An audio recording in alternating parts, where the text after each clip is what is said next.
Hello everyone, welcome to my channel informative loss Kannada. Welcome back. ಇವತ್ತಿನ ವಿಡಿಯೋಲಿ e commerce business ಯಾರು start ಮಾಡ್ಬೇಕು ಅನ್ಕೊಂಡಿದ್ದೀರಾ ಅವರಿಗೆ ಒಂದು ಬೆಸ್ಟ್ ಟಿಪ್ ಅಂತಾನೆ ನಾನು ಹೇಳ್ತೀನಿ ಇದನ್ನ. ಯಾಕಂದ್ರೆ ವಿನ್ನಿಂಗ್ ಪ್ರಾಡಕ್ಟ್ ಯಾವುದು ಅಂತ ಹೇಳ್ಬಿಟ್ಟು ನಾವು ಯಾವ್ಯಾವ ಫ್ಯಾಕ್ಟರ್ಸ್ನ ನೋಡ್ಕೋಬೇಕು ಅಂತ ಹೇಳ್ಬಿಟ್ಟು ಈ ವಿಡಿಯೋಲಿ ನಾನು ತಿಳಿಸ್ಕೊಡ್ತೀನಿ ನಿಮಗೆ. ಅಂದ್ರೆ ನೀವು ಯಾವ ಪ್ರಾಡಕ್ಟ್ನ ಲಾಂಚ್ ಮಾಡಿದ್ರೆ ಅಥವಾ ನೀವು ಯಾವ ಪ್ರಾಡಕ್ಟ್ಸ್ ಇದೇನು ಸ್ಟಾಕ್ ತಗೊಬಂದ್ರೆ ನಿಮ್ಮ ಸೇಲ್ಸ್ ಜಾಸ್ತಿ ಆಗುತ್ತೆ ಅನ್ನೋದನ್ನ ನೀವೇ ಯಾವ ರೀತಿ ಫೈಂಡ್ ಔಟ್ ಮಾಡ್ಕೋಬೇಕು ಅಂತ ಹೇಳ್ಬಿಟ್ಟು ಕೆಲವು ಟಿಪ್ಸ್ ನಾನು ಈ ವಿಡಿಯೋಲಿ ಹೇಳ್ತೀನಿ. ಸೊ ದಟ್ ಈ ಫ್ಯಾಕ್ಟರ್ಸ್ನೆಲ್ಲ ನೀವು ಚೆಕ್ ಮಾಡ್ಕೊಳ್ಳಿ.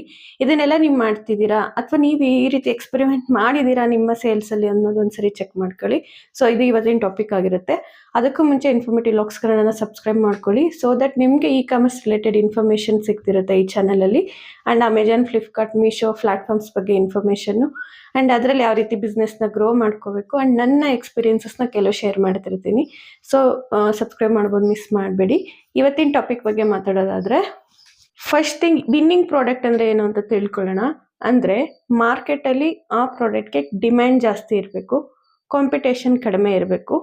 ಈಗ ನಾವೇನಾದ್ರು ಆ್ಯಡ್ಸ್ ರನ್ ಮಾಡಿದ್ರೆ ಅಥವಾ ಈ ಕಾಮರ್ಸ್ ಪ್ಲಾಟ್ಫಾರ್ಮ್ಸಲ್ಲಿ ಲೈಕ್ ಅಮೆಜಾನ್, ಫ್ಲಿಪ್ಕಾರ್ಟ್, ಮೀಶೋ ಇದರಲ್ಲಿ ಆ್ಯಡ್ಸ್ ರನ್ ಮಾಡಿದ್ರೆ ನೋಡಿದ ತಕ್ಷಣ ಜನಗಳಿಗೆ ಆ ಪ್ರಾಡಕ್ಟ್ನ ತಗೋಬೇಕು ಅನ್ನಿಸ್ಬೇಕು. ಅವರಿಗೆ ಯಾರಿಗೆ ಕಸ್ಟಮರ್ಸಿಗೆ ಆ ಪ್ರಾಡಕ್ಟ್ಸ್ನ ನಾವು ವಿನ್ನಿಂಗ್ ಪ್ರಾಡಕ್ಟ್ಸ್ ಅಂತ ಕರಿತೀವಿ. ಆ ರೀತಿ ಪ್ರಾಡಕ್ಟ್ಸ್ನ ಯಾವ ರೀತಿ ನಾವು ಸರ್ಚ್ ಮಾಡ್ಕೊಳ್ಳೋದು ಆ್ಯಂಡ್ ನಮ್ಮ ಪೇಜಲ್ಲಿ ಅಥವಾ ನಮ್ಮ ಅಕೌಂಟಲ್ಲಿ, ನಮ್ಮ ಸೆಲ್ಲರ್ ಅಕೌಂಟಲ್ಲಿ ಯಾವ್ದು ಆ ರೀತಿ ವರ್ಕ್ ಆಗ್ತಿದೆ ಅನ್ನೋದನ್ನು ನೀವೇ ಫೈಂಡ್ ಔಟ್ ಮಾಡ್ಕೊಳ್ಳೋದು ತುಂಬಾ ಮುಖ್ಯ. ಇದರಲ್ಲಿ ಇದು ಸ್ಟೆಪ್ 1. ನಾವು ಏನು ಬಿಸ್ನೆಸ್ ಸ್ಟಾರ್ಟ್ ಮಾಡ್ತೀವಿ ಬಿಗಿನಿಂಗ್ ಸ್ಟೆಪ್ ಅಂತಲೇ ಹೇಳ್ಬೋದು ನಾವು ಇದನ್ನು. ಇದು ನಮ್ಗೆ ಯಾವ ರೀತಿ ಗೊತ್ತಾಗುತ್ತೆ ಅಂದರೆ, ಈಗ ಯಾರೋ ಹೋಲ್ಸೇಲ್ ಶಾಪಿಗೆ ಹೋಗ್ತೀವಿ, ಅವ್ರು ಏನು ಸೇಲ್ ಮಾಡ್ತಿರೋ ಇದೇ ತುಂಬ ಟ್ರೆಂಡ್ ಇದೆ, ಇದು ತುಂಬ ಚೆನ್ನಾಗಿ ಓಡ್ತಿದೆ ಅಂತ ನಮ್ಮ ಬ್ರೈನ್ ವಾಶ್ ಮಾಡಿಬಿಡ್ತಾರೆ. ಅದನ್ನು ನಾವು ತೊಗೊಂಡ್ಬಂದ್ಬಿಡ್ತೀವಿ, ಇದು ಪ್ರಾಡಕ್ಟ್ ಲಿಸ್ಟ್ ಮಾಡ್ತೀವಿ. ಅವು ಎಷ್ಟು ದಿನ ಆದರೂ ಆರ್ಡರ್ ಬರೋಲ್ಲ, ಕಾಯ್ತಾ ಇರ್ತೀವಿ. ಈ ರೀತಿ ನಡೆಯುತ್ತೆ. ಮೈನ್ ಇಂಪಾರ್ಟೆಂಟ್ ಥಿಂಗು, ಕೆಲವು ಟೂಲ್ಸ್ ಇದೆ ಅದರಲ್ಲಿ. ನೆಕ್ಸ್ಟ್ ಯಾವಾಗಾದ್ರೂ ನನಗೆ ಟೈಮ್ ಸಿಕ್ಕಿದಾಗ ಅವ್ರನ್ನ ವಿತ್ ಸ್ಕ್ರೀನಲ್ಲಿ ನಾನು ಸರ್ಚ್ ಮಾಡಿ ಅದನ್ನೆಲ್ಲ ನಾನು ನಿಮಗೆ ತೋರಿಸ್ತೀನಿ. ಬಟ್ ಈ ರೀತಿ ಮಾಡ್ಬೋದು ಅಂತ ಹೇಳ್ಬಿಟ್ಟು ಈ ವಿಡಿಯೋಲಿ ಹೇಳ್ತೀನಿ ನಾನು.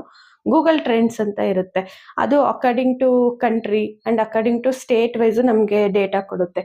ಅಂದರೆ ಸಪೋಸ್ ಅದರಲ್ಲಿ ಈಗ ಜ್ಯುವೆಲರಿ ಅಂತ ಎಂಟ್ರಿ ಮಾಡ್ತೀವಿ ಅಂದ್ಕೊಳ್ಳಿ, ಅದರಲ್ಲಿ ಯಾವುದು ಜುಮ್ಕನ ಅಥವಾ ನೆಕ್ ಪೀಸ, ಬ್ಯಾಂಗಲ್ಸ ಈ ರೀತಿ ಬರುತ್ತೆ.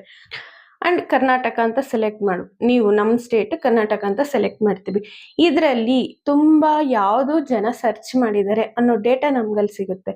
ಲೈಕ್ ಈಗ ಬ್ಯಾಂಗಲ್ಸೇ ಅಂದ್ಕೊಳ್ಳಿ, ಅದರಲ್ಲಿ ಗಾಜಿನ ಬಳೆ ಜಾಸ್ತಿ ಸರ್ಚ್ ಮಾಡಿದ್ದೀರಾ ರೀಸೆಂಟ್ ಡೇಸಲ್ಲಿ ಅಂದರೆ ಅದರಲ್ಲಿ ನಾವು ಡೇಸ್ ಕೂಡ ಹಾಕ್ಕೋಬೋದು. ಈ ಡೇಟಿಂದ ಈ ಡೇಟ್ವರೆಗೂನಾದರೂ ಅಂತ ಹಾಕ್ಕೋಬೋದು. ಇಲ್ಲ last 30 days or last 60 days, last 90 days ಈ ಥರ ಡೇಟಾ ಎಲ್ಲ ನಮಗೆ ಸಿಗುತ್ತೆ. ಬೆಸ್ಟ್ ಅಂದರೆ ಲಾಸ್ಟ್ 30 days ಅನ್ನೋ ಡೇಟಾನ ನೀವು ನೋಡಿ. ಅದರಲ್ಲಿ ಈಗ ಬ್ಯಾಂಗಲ್ಸ್ ಅಂತ ಸಪ್ರೇಟ್ ತೊಗೊಳ್ಳೋದಾದರೆ ನಾವು ಬ್ಯಾಂಗಲ್ಸಲ್ಲಿ ಯಾವ ಬ್ಯಾಂಗಲ್ಸ್ ಜಾಸ್ತಿ ಸರ್ಚ್ ಮಾಡಿದ್ದಾರೆ, ಗಾಜಿನ ಬಳೆನ ಅಥವಾ ಮ್ಯಾಟ್ ಫಿನಿಶಿಂಗಾ ಅಥವಾ ಕುಂದನ್ಸ್ ಟೈಪ್ ಬರುತ್ತಲ್ಲ ಈ ಬಳೆನ, ಈ ರೀತಿ ಡಿಫ್ರೆಂಟ್ ಕ್ಯಾಟಗರೀಸು ಅದರಲ್ಲಿ ಪರ್ಸೆಂಟೇಜ್ ವೈಸ್ ನಮಗೆ ಬರುತ್ತೆ.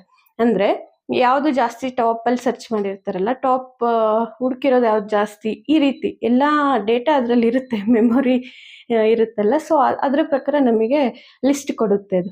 ಸೊ ದಟ್ ನೀವೇನಾದರೂ ಸಪೋಸ್ ಓನ್ಲಿ ನೀವು ಕರ್ನಾಟಕ ಕಸ್ಟಮರ್ಸ್ನ ಟಾರ್ಗೆಟ್ ಮಾಡೋದಾದರೆ ಅದರಲ್ಲಿ ನಿಮ್ಮ ಕ್ಯಾಟಗರಿ ಯಾವುದು ಅನ್ನೋದನ್ನು ಸರ್ಚ್ ಮಾಡಿ ಆ ಪ್ರಾಡಕ್ಟ್ಸ್ನ ನೀವು ಜಾಸ್ತಿ ತಗೊಬರ್ಬೇಕಾಗುತ್ತೆ. ಆ್ಯಂಡ್ ಅವಕ್ಕೆ ಡಿಮ್ಯಾಂಡ್ ಜಾಸ್ತಿ ಇದೆ ಅಂತ ಅರ್ಥ. ಅಂದರೆ ಬ್ಯಾಂಗಲ್ ಅನ್ನೋದು ಒಂದು ಎಕ್ಸಾಂಪಲ್ಲು.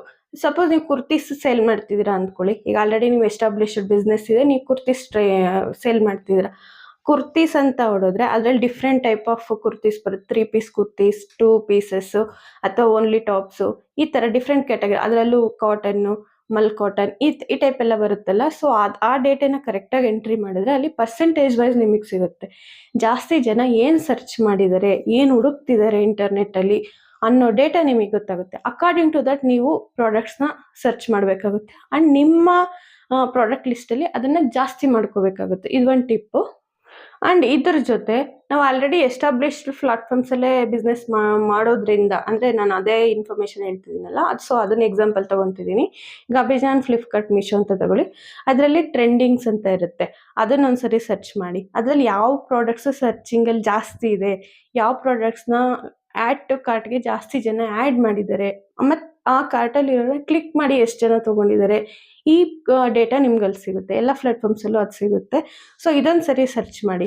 ಅಲ್ಲಿ ಅಂಡ್ ಟಾಪ್ ಸೆಲ್ಲರ್ಸ್ ಯಾರಿದ್ದಾರೆ ಅಂದರೆ ರಿಲೇಟೆಡ್ ಟು ದಟ್ ಪ್ರಾಡಕ್ಟು. ಅಂದರೆ ಈಗ ಸಪೋಸ್ ಬಳೆನೇ ಅಂದ್ಕೊಳ್ಳಿ, ಬಳೆ ಯಾವ ಟೈಪ್ ಆಫ್ ಬಳೆ ಜಾಸ್ತಿ ಸೇಲ್ ಆಗಿದೆ ಒಂದು, ಆ್ಯಂಡ್ ಟಾಪ್ ಸೆಲ್ಲರ್ಸ್ ಯಾರು ಅದರಲ್ಲಿ, ಆ್ಯಂಡ್ ಅವ್ರ ಪ್ರೈಸ್ ಟ್ಯಾಗ್ ಏನಿಟ್ಟಿದ್ದಾರೆ, ಪ್ರೈಸಸ್ ಏನು ಮೆನ್ಷನ್ ಮಾಡಿದ್ದಾರೆ, ಅದರಲ್ಲಿ ಆಫ್ ಬೆಲೆಗೆ ನಮಗೆ ನಾವು ತೊಗೊಂಬರ್ತಿರೋಂಥ ವೆಂಡರ್ಸ್ ಹತ್ರ ಸಿಗ್ತಿದೆಯಾ ಇಲ್ವಾ, ಈ ಡೇಟಾನ ನೀವು ಚೆಕ್ ಮಾಡ್ಕೋಬೇಕು.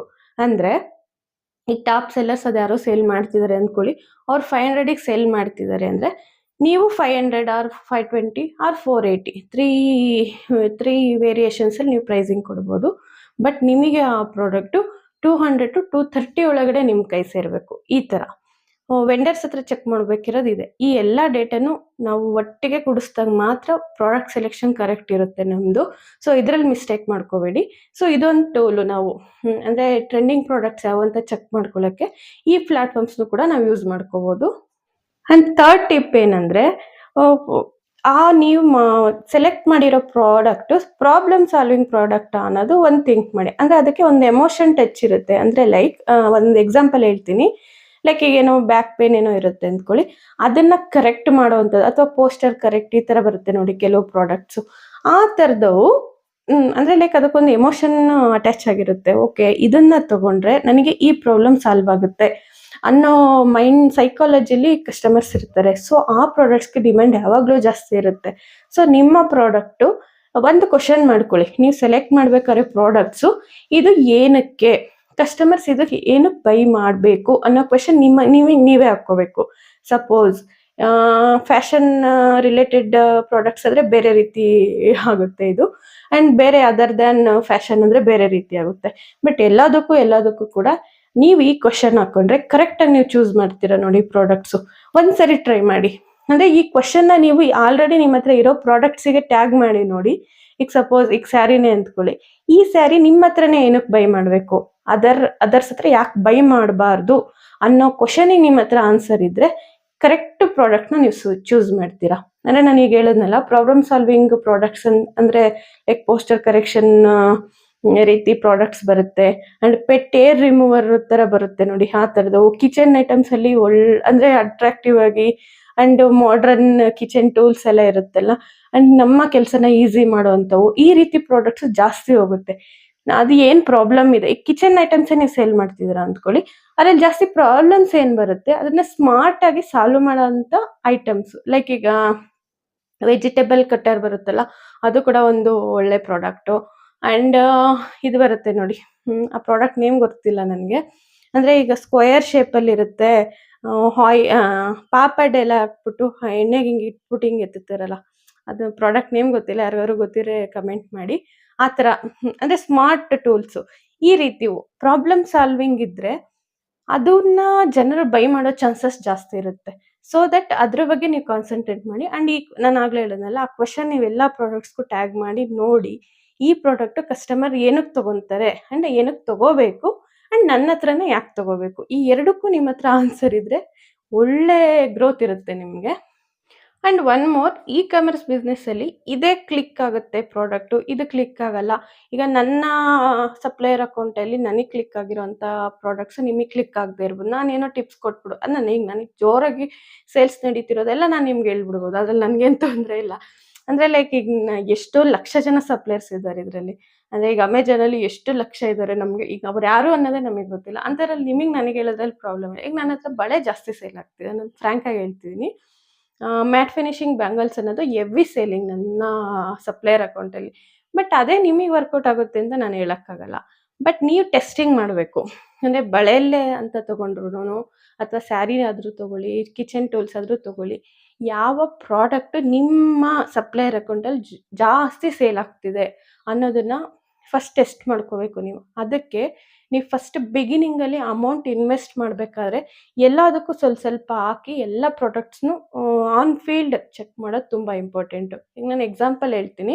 ಈಗ ಸಪೋಸ್ 50,000 ನೀವು ಸ್ಟಾರ್ಟಿಂಗ್ ಇನ್ವೆಸ್ಟ್ಮೆಂಟ್ ಮಾಡ್ಬೇಕು ಅಂದ್ಕೊಂಡಿದ್ದೀರಾ. ಫಸ್ಟ್ 5,000 ಒಂದು ಪ್ರಾಡಕ್ಟು, ನೆಕ್ಸ್ಟ್ 5,000 ಇನ್ನೊಂದು ಥರ ಪ್ರಾಡಕ್ಟು. ಅಂದರೆ ಲೈಕ್ 5,000ಗೆ ಕಿಚನ್ ಪ್ರಾಡಕ್ಟ್ಸ್ ಏನಾದರೂ ಸಿಕ್ಕಿದ್ರೆ ಅದನ್ನು ತೊಗೊಳ್ಳಿ. ಆ್ಯಂಡ್ ನೆಕ್ಸ್ಟ್ 5,000ಗೆ ಫ್ಯಾಷನ್ ರಿಲೇಟೆಡು ಅಥವಾ ಜ್ಯುವೆಲರಿ ಅದನ್ನು ತೊಗೊಳ್ಳಿ. ನೆಕ್ಸ್ಟ್ 5,000ಗೆ ಕುರ್ತೀಸ್ ಆಗ್ಬೋದು, ಸ್ಯಾರೀಸ್ ಆಗ್ಬೋದು, ಈ ಥರ ತೊಗೊಳ್ಳಿ. ಡಿಫ್ರೆಂಟ್ ಕ್ಯಾಟಗರೀಸಲ್ಲಿ ನೀವು ಇದು ರಿಸರ್ಚ್ ಮಾಡಿದಾಗ ನಿಮ್ಗೊಂದು ನಾಲೆಜ್ ಬಿಲ್ಡ್ ಆಗುತ್ತೆ. ಆ್ಯಂಡ್ ಯಾವುದ್ರಲ್ಲಿ ನಮಗೆ ಜಾಸ್ತಿ ಲಾಭ ಇದೆ, ಆ್ಯಂಡ್ ಯಾವುದು ಜಾಸ್ತಿ ರಿಟರ್ನ್ಸ್ ಬರ್ತಿದೆ, ಆ್ಯಂಡ್ ಯಾವುದು ಜಾಸ್ತಿ ಕಸ್ಟಮರ್ಸ್ ಲೈಕ್ ಮಾಡ್ತಿದ್ದಾರೆ, ಆ್ಯಂಡ್ ಜಾಸ್ತಿ ರಿಟರ್ನ್ಸ್ ಯಾವ್ದು ಆಗ್ತಿಲ್ಲ, ಏನಕ್ಕೆ ಅದು ಅವ್ರಿಗೆ ಇಷ್ಟ ಆಗ್ತಿದೆ, ಈ ಎಲ್ಲ ಡೇಟಾನು ನಿಮಗೆ ನೀವೇ ಕಲ್ತ್ಕೊತೀರ ಅದನ್ನು. ಅವಾಗ ಏನು ಮಾಡಬೇಕು, 1.5 ಮಂತ್ ಆ ರೀತಿ ರನ್ ಆದಾಗ ನಿಮ್ಗೆ ಯಾವುದು ಜಾಸ್ತಿ ಸೇಲ್ ಆಗ್ತಿದೆ ನಮ್ಮ ಹತ್ರ, ಆ್ಯಂಡ್ ಯಾವ್ದು ಪ್ರಾಫಿಟ್ ಜಾಸ್ತಿ ಕೊಡ್ತಿದೆ ಅನ್ನೋದು ನಿಮ್ಗೊಂದು ಐಡಿಯಾ ಬಂದ್ಬಿಡುತ್ತೆ. ಅವಾಗ ಏನು ಮಾಡಬೇಕು, ಮೈಕ್ರೋ ಪ್ರಾಡಕ್ಟ್ಸ್ ಆಗಿ ನೀವು ಡಿವೈಡ್ ಮಾಡ್ಕೋಬೇಕು. ಸಪೋಸ್ ಅದಕ್ಕೊಂದು ಎಕ್ಸಾಂಪಲ್ ಹೇಳ್ತೀನಿ ನಾನು. ಈಗ ನಿಮ್ಗೆ ಬ್ಯಾಂಗಲ್ಸೇ ಅಂದ್ಕೊಳ್ಳಿ, ಅಂದರೆ ಲೈಕ್ ಫ್ಯಾಷನ್ನು ನಿಮಗೆ ಚೆನ್ನಾಗಿ ಕ್ಲಿಕ್ ಆಗಿದೆ. ಕಿಚನ್ ಐಟಮ್ ನಮ್ಮ ಹತ್ರ ಹೋಗ್ತಾನೆ ಇಲ್ಲಪ್ಪ, ಹೋಮ್ ಡೆಕೋರ್ ನಮ್ಮ ಹತ್ರ ಹೋಗ್ತಾನೆ ಇಲ್ಲ, ಅವೆಲ್ಲ ವೇಸ್ಟು.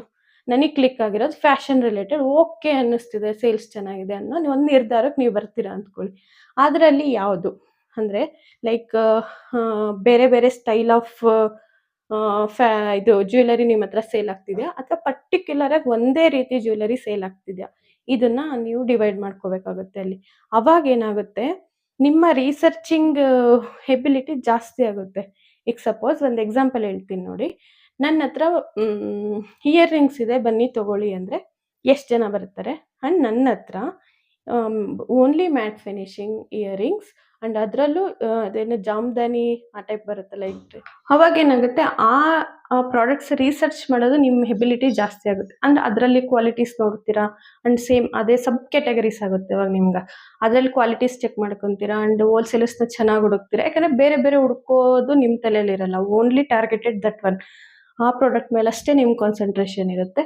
ಅವಾಗ ಏನಾಗುತ್ತೆ, ನೆಕ್ಸ್ಟ್ ಫರ್ದರ್ ರಿಸರ್ಚಿಂಗ್ ಚೆನ್ನಾಗಿರುತ್ತೆ, ಆ್ಯಂಡ್ ಇನ್ನೂ ಒಳ್ಳೊಳ್ಳೆ ಪ್ರಾಡಕ್ಟ್ಸ್ ನೀವು ತರೋಕ್ಕೆ ಸಾಧ್ಯ ಆಗುತ್ತೆ. ಸೊ ಇಷ್ಟು ನಾನು ಇವತ್ತಿನ ವಿಡಿಯೋಲಿ ಹೇಳ್ಬೇಕು ಅಂದ್ಕೊಂಡೆ. So that's it for today. ಈ ವಿಡಿಯೋ ನಿಮ್ಗೆ ಯೂಸ್ ಆಗಿದೆ ಅಂದ್ಕೊತೀನಿ. ಇದೇ ರೀತಿ ಟಿಪ್ಸ್ಗೋಸ್ಕರ ಇನ್ಫಾರ್ಮೇಟಿವ್ ವ್ಲಾಗ್ಸ್ಗಳನ್ನ ಸಬ್ಸ್ಕ್ರೈಬ್ ಮಾಡ್ಕೊಂಡು ಫಾಲೋ ಮಾಡ್ತೀರಿ, ಸೊ ದಟ್ ಮೋರ್ ಇನ್ಫಾರ್ಮೇಷನ್ ನಿಮಗೆ ಸಿಗ್ತಿರುತ್ತೆ. ನೆಕ್ಸ್ಟ್ ಇದೇ ರೀತಿ ವಿಡಿಯೋ ಜೊತೆ ಮತ್ತೆ ಮೀಟ್ ಆಗೋಣ. Thank you so much.